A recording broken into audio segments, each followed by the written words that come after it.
Hello, everyone, and welcome to my life where I discuss some major life changes and decisions that we've made over the past year, my husband and I, to completely upend our life and move down from beautiful upstate New York, Ithaca area, down to North Myrtle Beach. And this is completely unedited, unscripted, and has all of the snafus in it.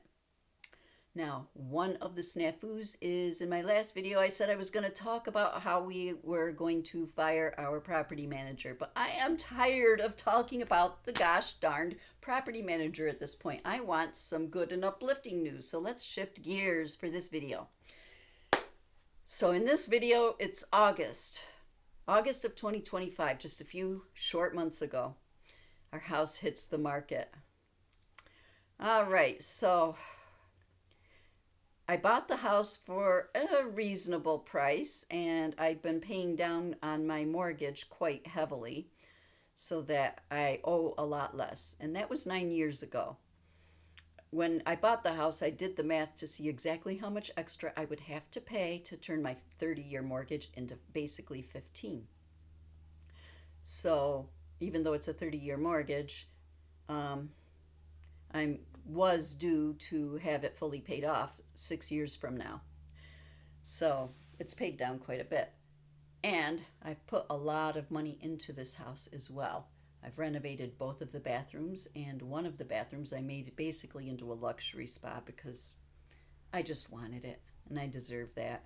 We've redug the well, we redid part of the roof, we redid all of the drywall in the addition as well as the roof over that, and a bunch of other, put in sidewalks, put in a beautiful labyrinth patio, things like that. So I've put a lot of time, sweat, money, and tears into this house, and I love it. And we're moving, but it's going to be awesome. Going to the beach every day, nice patio and fire pit in my new place too. So I'm going to miss my labyrinth, but maybe I'll build a labyrinth in the backyard. I'm just like that. All right, so our house hits the market. Luckily, I have had a lot better luck picking a realtor than I did picking a property manager. I'll tell you that up front. Our realtor has been awesome.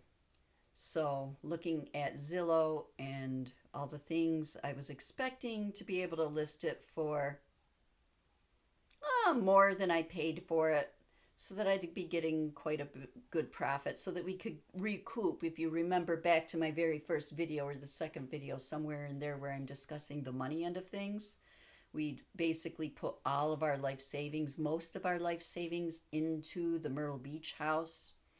So gaining back some of that for a little bit of cushion sounds like it's an awesome thing. And it is. And I'm very grateful. So going back and forth with the realtor and the comparables and this and that, we decide on a figure to list this house for, and it is quite a bit more than I bought it for. But then again, I've pumped quite a bit of money into it as well. so, so I hire a cleaner, I get the house staged, I declutter as much as I can for 3 weeks in a row before we actually do the listing. I'm decluttering and I'm loading up the car, stem to stern, jam packed with donations for Use It Center, which is a place like the Salvation Army store. It takes donations, but it's more than that. It also takes like household, house, construction things, whatever. And it takes all the things. So loading up my car for 3 weeks in a row and driving it there, and I've decluttered as much as I can.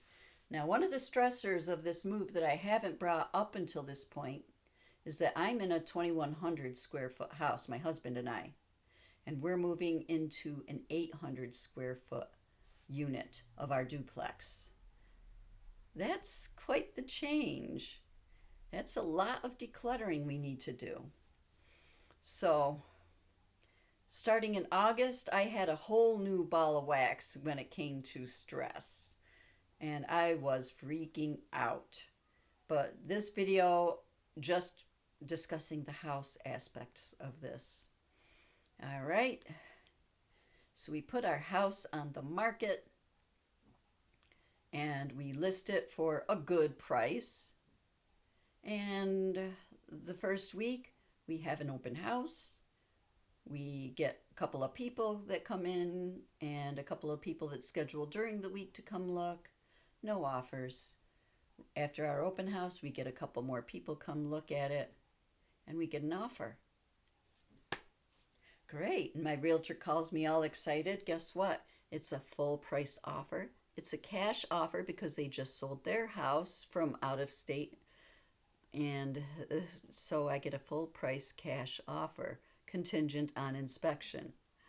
So inspection day comes and I've crossed my little fingers and toes and we leave our house for the day and we try to de-stress by doing something fun, going to one of the local parks and exploring one of our local parks. And then we come back after they're done with the inspection. And we are waiting and we're waiting. A day goes by, 2 days goes by. Guess what? So long time ago in a different history, a different lifetime, I used to work for a title company.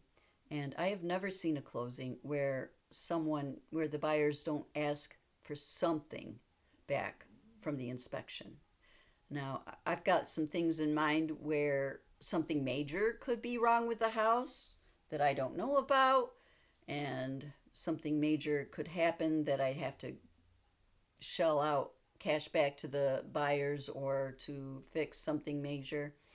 But I'm thinking that's probably not a realistic scenario because I've done a lot of work here and I love this house. I think it's in fairly good shape.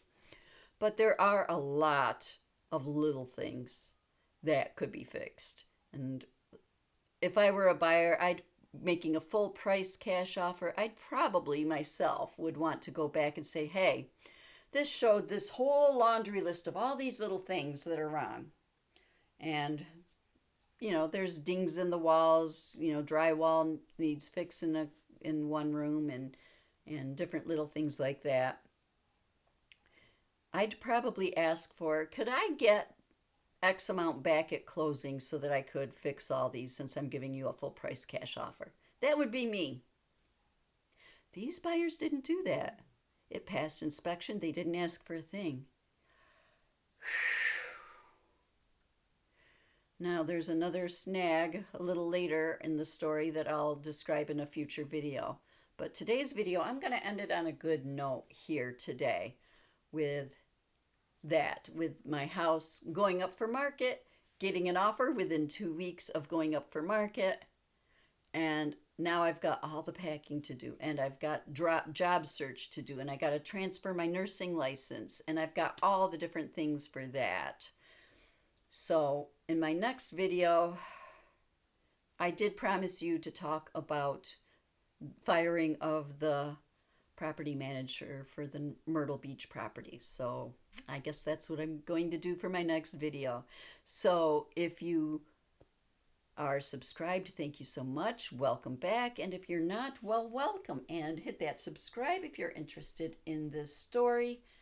And I hope to see you in my next video.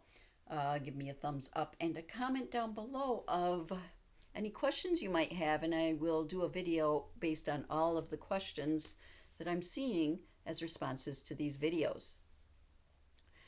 And I will see you in my next video. Namaste.